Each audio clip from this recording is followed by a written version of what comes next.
چوتھا کام تلبیہ پڑھنا، لبیک اللہم لبیک، یہ 4 کام کرنے سے احرام بندھتا ہے۔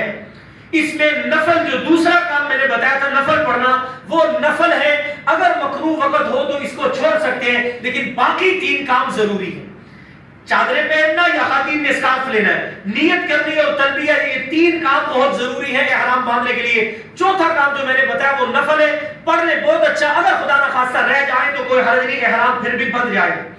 پہلا کام تھا احرام باندھنے میں 2 چادریں باندھنا۔ چادریں کیسے باندھی جائیں گی؟ حاجی صاحب چادر باندھنے کا طریقہ بھی ہمارے ہاں عام طور پر حجاج کرام کو نہیں آتا، اس کی تفصیل عرض کر دیتا ہوں۔ چادریں کیسے باندھی جائیں گی؟ مرد حضرات نے پہلی چادر نیچے باندھی جیسے دھوتی باندھی جاتی ہے، تہمت باندھی جاتی ہے، چونکہ ہمارے عام طور پر رواج نہیں ہے دھوتی باندھنے کا، اس لیے ہمارے یہاں پتہ بھی نہیں ہوتا۔ میں آپ کو ابھی باندھ کے دکھا دیتا ہوں کیسے آپ نے دھوتی باندھنی ہے۔ آپ کو جو طریقہ سوٹ کرے اس کے مطابق آپ دھوتی باندھ لیجئے گا۔ دھوتی باندھنے کا، تہمت باندھنے کا کوئی خاص طریقہ نہیں، ہمارے دین میں کوئی خاص طریقہ نہیں ہے۔ وہاں جا کر دیکھیں گے مختلف ممالک کے لوگ مختلف انداز میں دھوتی باندھ رہے ہیں۔ ایک ہمارا پاکستانی اسٹائل ہے، ایک وہاں ہم نے انڈونیشیا، ملائیشیا کے لوگوں کو دیکھا، مختلف لوگ دیہاتی لوگ وہاں مختلف انداز میں دھوتیاں باندھتے ہیں۔ جیسے آپ کو سہولت ہو آپ ویسے دھوتی باندھ سکتے ہیں۔ ہاں حاجی صاحب میرا مشورہ ہے، آج کل میں گھر میں جا کے اپنے احرام کی چادر کو کھولیں اور اپنے جسم پر 2-4 دفعہ دھوتی کی طرح باندھیں، کھولیں باندھیں کھولیں باندھیں، بلکہ باندھ کے ذرا پیدل چلے، چونکہ آپ نے پہلا عمرہ اسی طرح حالت احرام میں کرنا۔ اگر ابھی سے آپ کو پریکٹس ہو جائے گی دھوتی باندھنے اور کھولنے کی، انشاءاللہ آپ کا سہولت والا حج رہے گا۔ اگر یہاں آپ نے نہ سیکھا، اگر آپ نے گھر میں جا کے اس کی پریکٹس نہ کی، تو میں نے اپنی آنکھوں سے لاہور ایئرپورٹ پہ آدھا گھنٹہ دیکھا ہے کہ حاجی صاحب لگے ہوتے ہیں، احرام نہیں بن رہا حاجی صاحب۔ اس لیے آپ نے دھوتی ابھی گھر سے باندھنے کھولنے کی پریکٹس کر کے جانی ہے۔ کیا طریقہ ہوگا؟ پہلی چادر آپ نے دھوتی کی طرح باندھ لی۔ ہمارا جو پاکستانی سٹائل ہے دھوتی باندھنے کا وہ کیا ہے، پہلے وہ عرض کر دیتا ہوں، پھر ایک اور آپ کی سہولت کے لیے طریقہ عرض کر دوں گا، لیکن یہ کوئی خاص اسپیسیفک طریقہ نہیں ہے، میں پھر عرض کر رہا ہوں یہ ہمارے دین میں کوئی خاص طریقہ نہیں ہے۔ کچھ حجاج کرام پریشان ہو جاتے ہیں کہ پتہ نہیں اس طرح باندھنا ضروری ہے، ایسا باندھنا کوئی ضروری نہیں ہے، جس طرح آپ کو سہولت ہو آپ دھوتی باندھ سکتے ہیں۔ ہمارا پاکستانی جو انداز ہے دھوتی باندھنے کا وہ کیا ہے، دونوں طرف کے چادر کے پلو کو سامنے کر کے اوپر کے کناروں کو پکڑ کے چونٹے ڈال لیں، دائیں طرف سے بھی اسی طرح بائیں طرف سے، دونوں طرف کے کناروں کو پکڑ کے اوپر سے چونٹے ڈال لیجئے۔ یہ ہمارا پاکستانی انداز ہے دیہاتی سٹائل دھوتی باندھنے کا۔ پھر اوپر والی چادر کے دونوں پلوؤں کو دونوں طرف کے دائیں سے بائیں کر کے اوپر سے فولڈ کر لیں، اڑیس لیں۔ یہ ہمارے پاکستانی انداز ہے۔ یہ دھوتی باندھنے کا ایک انداز آپ کی حالت احرام میں ہوگا، لیکن حاجی صاحب اس میں جو نئے حجاج کرام ہیں جنہوں نے پہلے کبھی دھوتی نہیں باندھی، انہیں سامنے سے کھلنے کا ڈر اور اندیشہ رہتا ہے کہ ہوا چلتی ہے، ذرا تیز چلنا پڑتا ہے، ڈر اور اندیشہ رہتا ہے، اس لیے حاجی صاحب پریشان ہوتے ہیں۔ اس کے اوپر آپ بیلٹ بھی باندھ سکتے ہیں، بیلٹ بھی باندھ سکتے ہیں، کوئی حرج نہیں، لیکن اس میں میں نے عرض کیا کھلنے کا اندیشہ ہوتا ہے، اس لیے حاجی صاحبان بڑا انکمفرٹیبل محسوس کرتے ہیں۔ دوسرا طریقہ ہم نے دیکھا وہاں انڈونیشیا ملائیشیا کے لوگوں کا، وہ کیا کرتے ہیں، دونوں طرف کے پلو کو سامنے اکٹھا پکڑ کے ہاتھ رکھ کے دائیں طرف لے جائیں، پھر یہاں ہاتھ رکھ کے بائیں طرف لا کے اس کو اسی طرح فولڈ کر دیں۔ اس میں سامنے سے کھلنے کا کوئی اندیشہ نہیں رہتا۔ لیکن حاجی صاحب اس طرح اگر آپ دھوتی باندھیں، اتنا اپنے آپ کو پیک نہ کیجئے گا، بعض اوقات حاجی صاحبان نے اتنا پیک کیا ہوتا ہے لمبا قدم اٹھانا مشکل ہو جاتا ہے، کیونکہ وہاں آپ کو تیز بھی چلنا پڑے گا، رمل میں بھی تیز چلنا ہے، سعی کے درمیان بھی تیز چلنا ہے، اس کو آپ نے ڈھیلا ڈھالا رکھنا ہے۔ اگر تیز چلنا پڑے، لمبا قدم اٹھانا پڑے تو کوئی مشکل نہ ہو۔ یہ آپ نے اس طرح ایک چادر نیچے دھوتی کی طرح باندھ لینی ہے۔ دوسری چادر آپ حضرات نے اوپر لینی ہے جیسے بکل ماری جاتی ہے، سردیوں میں آپ نے دیکھا ہوگا مرد حضرات بھی لیتے ہیں، گھروں میں مائیں بہنیں خواتین بھی لیتی ہیں، اس طرح یہ دوسری چادر آپ نے اوپر لے لینی ہے۔ یہ آپ کے احرام کا پہلا کام ہے، دونوں چادریں باندھنا۔ سر پر سے ٹوپی عمامہ وغیرہ بھی اتر جائے گا، اور یہ 2 چادریں آپ نے جو جدہ جانے والے ہیں لاہور ایئرپورٹ سے، اور جنہوں نے مکہ سے مدینہ منورہ سے مکہ کی طرف بعد میں جانا ہے، وہ انشاءاللہ مدینے سے نکلتے ہوئے اپنے ہوٹل میں اس طرح یہ 2 چادریں باندھ لیں گے۔ حاجی صاحب ان 2 چادروں کے باندھنے سے ابھی احرام شروع نہیں ہوا۔ یہاں میں ایک بات اور ایڈ کر دوں، بعض حجاج کرام بہت پریشان ہو رہے ہوتے ہیں کہ ہم چادر کھولیں گے تو شاید دم پڑ جائے۔ کتابوں میں حدیث، ایک حاجی صاحب کو مجھے فون آیا ابھی چند دن پہلے، عمرے پر تھے، کہنے لگے حضرت 15 گھنٹے ہو گئے میں واش روم نہیں گیا، میں نے کہا کیوں، کیا ہوا، کیا پریشانی؟ اس نے کہا جی میں نے کتاب میں پڑھا تھا احرام کھل گیا تو دم دینا پڑے گا، تو میں نے تو چادریں کھولنی پڑے گی، چادر کھل گئی تو دم آ جائے گا۔ میں نے کہا اللہ کے بندے سیکھ کے جاتے نا تو کبھی یہ سوال نہ کر، ان چادروں کے کھولنے باندھنے سے کوئی دم نہیں پڑتا۔ خواتین لباس چینج کر سکتی ہے، مرد حضرات یہ چادر چینج کر سکتے ہیں، خراب ہو گئی چینج بھی ہو سکتی ہے، دوبارہ دھو کے پہنی جا سکتی ہے، کھول بھی سکتے ہیں، باندھ بھی سکتے ہیں، کوئی حرج نہیں۔ یہ احرام کا پہلا سٹیپ تھا، 2 چادریں باندھنا۔ اسی طرح خواتین سکارف باندھے گی سر پہ، خواتین ایک احتیاط ضرور کرے گی، سکارف باندھتے ہوئے عام طور پر خواتین جب سکارف باندھتی ہے تو اوپر والا پلو ماتھے پر آ جاتا ہے۔ حالت احرام میں خواتین کے لیے پابندی ہے کہ چہرے پر کپڑا نہیں لگنا چاہیے، لہذا یہ جو اپنا سکارف ہوگا یہ ماتھے کے وہاں رکھے گی جہاں سے سر کے بال اگرے، یہاں آپ نے سکارف رکھ رہے ہیں، اس سے نیچے سکارف نہیں لانا۔ خواتین نے لاہور ایئرپورٹ پہ یا مدینے سے نکلتے ہوئے وہاں پر آپ نے اسی طرح سکارف پہننا ہے، عبائے کا اہتمام ضرور کرنا ہے۔ مرد حضرات نے 2 چادریں باندھی، یہ احرام کا پہلا کام تھا۔ دوسرا کام 2 رکعت نفل پڑھنا۔ میرا آقا صلی اللہ علیہ وسلم جب بھی احرام کی چادریں باندھتے تھے 2 رکعت پڑھتے تھے، پہلی رکعت میں قل یا ایھا الکافرون، دوسری میں قل ھو اللہ احد۔ اگر یہ 2 صورتیں آتی ہیں بہت اچھا، اگر نہیں آتی جو صورت آتی ہے اپنی سہولت کے مطابق وہ بھی پڑھ سکتے۔ آپ نے چادریں باندھی، نفل پڑھے، تیسرا کام آپ نے وہی لاہور ایئرپورٹ پر ہی کرنا ہے، نیت کر لیں۔ حاجی صاحب یہاں بھی ایک بات عرض کروں گا، نیت آج آپ نے عمرے کی کرنی ہے، حج کی بالکل نہیں کرنی۔ جہاں آپ حج کے لیے رہے وہاں بار بار حاجی صاحب کے ذہن پہ حج سوار ہوتا ہے، لوگوں نے مبارکباد بھی دی ہے، دعاؤں کا بھی کہا ہے، حاجی صاحب کہتے ہیں میں حج تے چلنا جی۔ حاجی صاحب جب وہاں احرام باندھ کر نیت کرنے لگتے ہیں اس وقت بھی زبان سے حج نکلنے لگتا ہے۔ آپ نے یہ بات یاد رکھنی ہے، آپ حج تمتع کے لیے جا رہے ہیں، ابھی آپ نے حج کی نیت نہیں کرنی، حج کا احرام 8 ذی الحجہ کو بعد میں آپ نے باندھنا ہے، ابھی آپ نے صرف عمرے کی نیت کرنی ہے۔ عمرے کی نیت کیا کیسے نیت کی جاتی ہے؟ عربی میں آتی ہے بہت اچھا، اللہم انی ارید العمرۃ فیسرھا لی وتقبلھا منی۔ اگر عربی میں نہیں آتی اردو میں کر لے، اپنی زبان میں کر لے، یا اللہ عمرے کا ارادہ کرتا ہوں، کرتی ہوں، آسان فرما دے، قبول فرما لے، بس اپنی زبان میں نیت کر لے۔ یہ 3 کام ہو گئے۔ چوتھا اور آخری کام جس سے احرام بندنا ہے وہ ہے تلبیہ پڑھنا، لبیک اللہم لبیک پڑھنا۔ اس میں حاجی بڑا شرم آتا ہے، حاجی صاحب کی زبان سے تلبیہ نکلتا ہی کوئی نہیں، آہستہ آہستہ ڈھیلے منہ سے پڑھنا ہوتا ہے۔ حدیث میں آتا ہے ایک صحابی نے پوچھا تھا یا رسول اللہ صلی اللہ علیہ وسلم افضل ترین حج کس کا ہے؟ افضل حج کس کا ہے؟ فرمایا جس حج میں حاجی کو اپنی زیب و زینت کی پرواہ نہ ہو، نمبر 2 حاجی کثرت سے تلبیہ پڑھے، اونچی اونچی پڑھے، اتنا زیادہ اللہ کے ہاں وہ حج افضل والا، قبولیت والا بنا دیا جاتا ہے۔ اس لیے حاجی صاحب مردوں کے لیے حکم ہے اونچی اونچی تلبیہ پڑھو۔ حدیث میں آتا ہے آپ صلی اللہ علیہ وسلم کسی پہاڑی پہ چڑھتے، پہاڑی سے اترتے، اونچی اونچی تلبیہ پڑھتے، لبیک اللہم لبیک۔ یہ لبیک ہے کیا؟ حاجی صاحب یہ حاضری کے جملے ہیں۔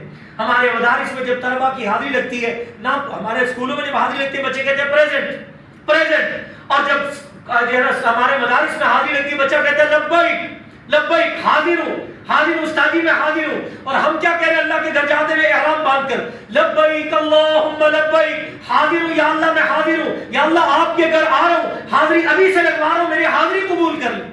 لا شریک لک لبیک، یا اللہ آپ کا کوئی شریک نہیں، آپ جیسا دنیا میں ہستی ہے ہی کوئی نہیں، آپ کے گھر آ رہا ہوں، میری حاضری قبول کیجیے۔ ان الحمد، تعریفیں ساری آپ کی یا اللہ۔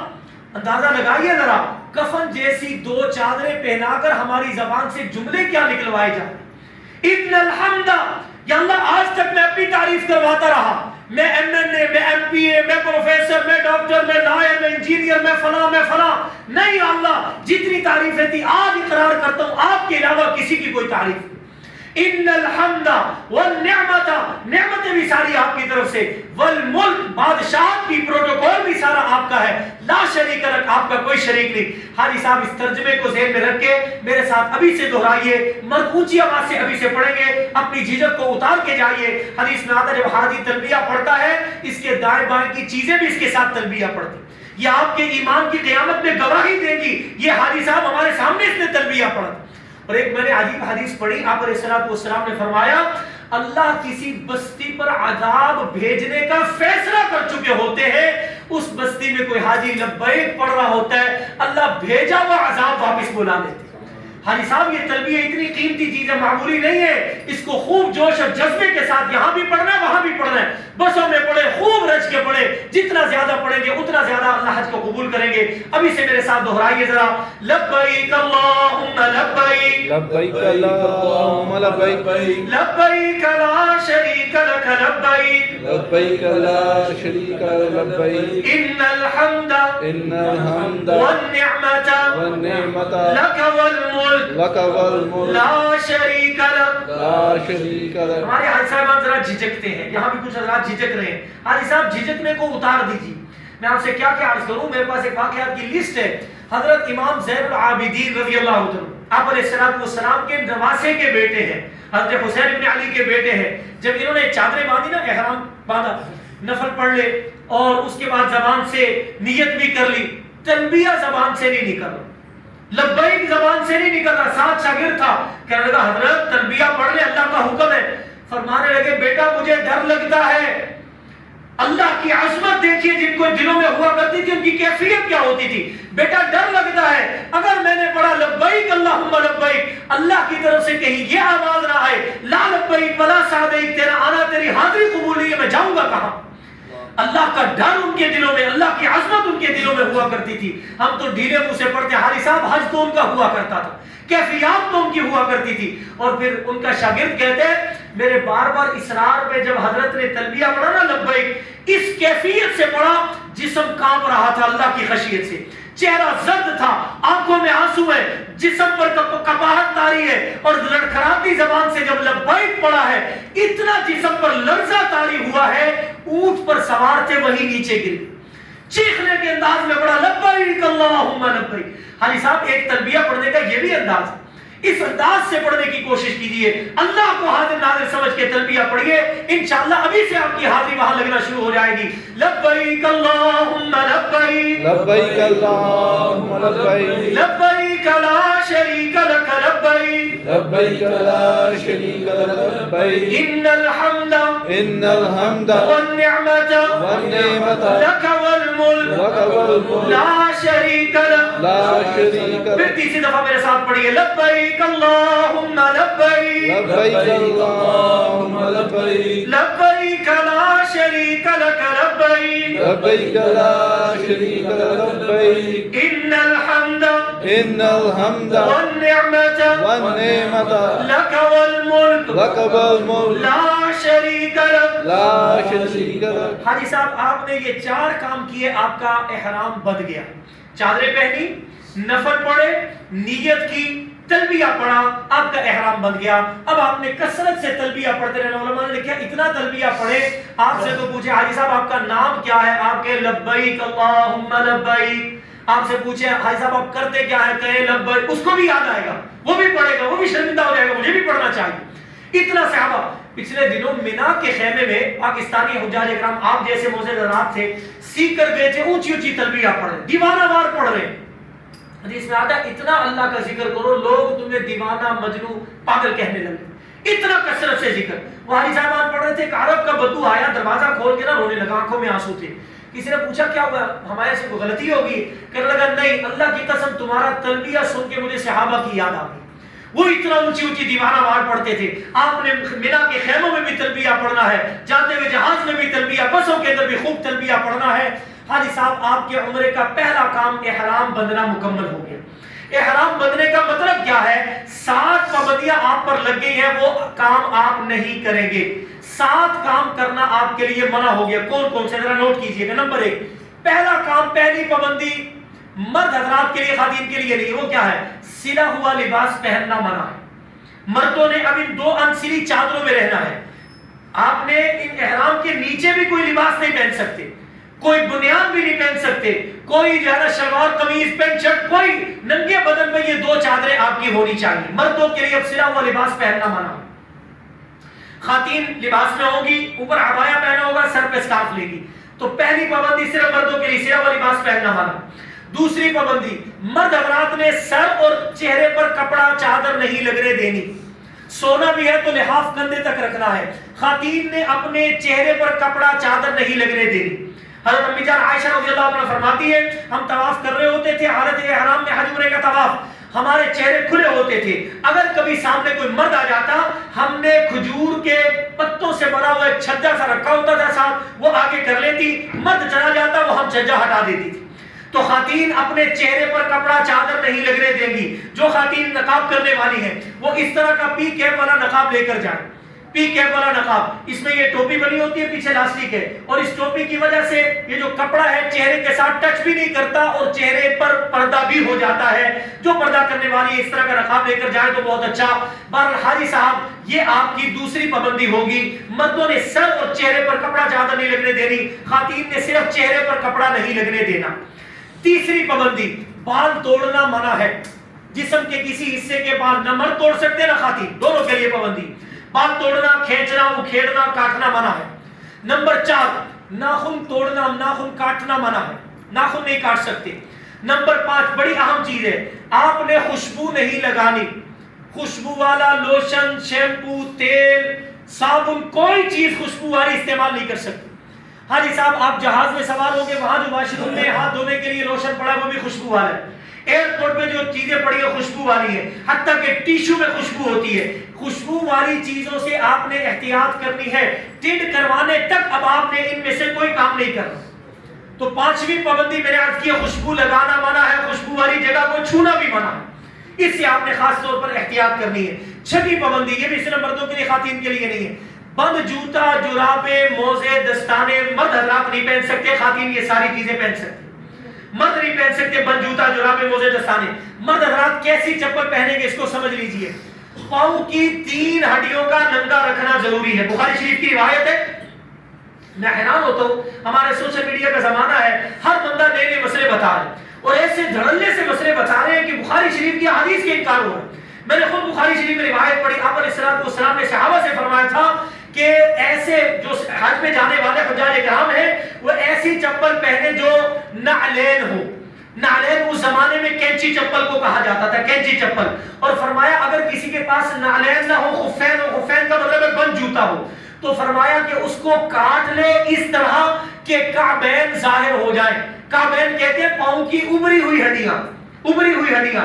تو آپ صلی اللہ علیہ وسلم نے اس حدیث میں فرمایا 3 جو ابری ہوئی پاؤں کی ہڈیاں وہ ننگی رہے, ایسی چپل لے کر جائے. ایک یہ ابری ہوئی ہڈی اوپر جو ہے, یہ ہڈی دونوں طرف کے ٹخنے, پاؤں کے دونوں طرف کے جو ٹخنے, یہ بھی ابری ہوئی ہڈی میں آتے ہیں. اور تیسرا ان ٹخنوں کی سیدھ میں پیچھے جو ہڈی, ان ٹخنوں کی سیدھ میں پیچھے جو پاؤں کی ہڈی ہے, ان 3 ہڈیوں کا ننگا رکھنا ضروری ہے.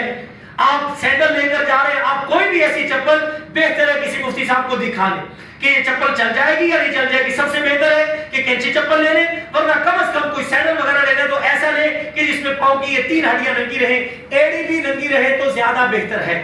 یہ آپ نے ایسی چپل لینی ہوگی. مرد حضرات نے, خواتین بند جوتا بھی پہن سکتی, خواتین پہن سکتی ہیں. ہاں جوتے کے حوالے سے ایک اور بات عرض کر دوں, آپ مرد حضرات کوشش کریں, خواتین بھی اپنے پاؤں کے سائز کے مطابق جوتا لے کر جائیں, نہ زیادہ بڑا ہو نہ چھوٹا ہو.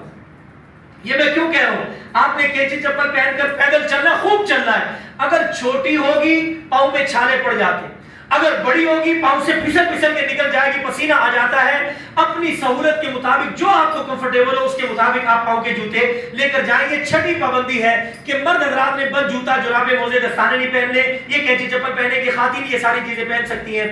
7ویں اور آخری پابندی, گھر والے ساتھ ہو تو ازدواجی تعلق قائم نہیں کر سکتے, اس سے ملتا جلتا کوئی کام نہیں کر سکتے. یہ 7 پابندیاں ہیں جن کو آپ نے برداشت کرنا. کھانا پینا کر سکتے ہیں, سو سکتے ہیں, آرام کر سکتے ہیں, واش روم آنا جانا, وضو دوبارہ بنانا, یہ سارے کام کیے جا سکتے ہیں, کوئی حرج نہیں.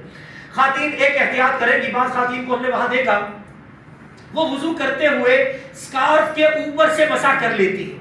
حاجی صاحب یاد رکھیے, سکارف کے اوپر سے مسا نہیں ہوگا. خواتین جب مسا کریں گی سکارف اتاریں گی, ننگے بالوں پہ مسا کر کے دوبارہ سکارف پہن لیں, ان کا وضو اور طواف اور نماز ہو جائے گی. بہرحال یہ آپ نے پابندیوں میں رہنا ہے, تلبیہ پڑھتے رہیں. آپ جہاز میں سوار ہوں گے یا مدینے سے نکلتے ہوئے آپ بسوں کے ذریعے انشاءاللہ مکے ہوٹل میں پہنچ جائیں گے. جو لوگ یہاں سے پاکستان سے براہ راست مکہ جا رہے ہیں ان کو مکہ پہنچنے تک 18 گھنٹے تک گزر چکے ہوں گے. شدید تھکاوٹ ہوتی ہے, جگراتا ہوتے ہیں, بھوک پیاس ہوتی ہے.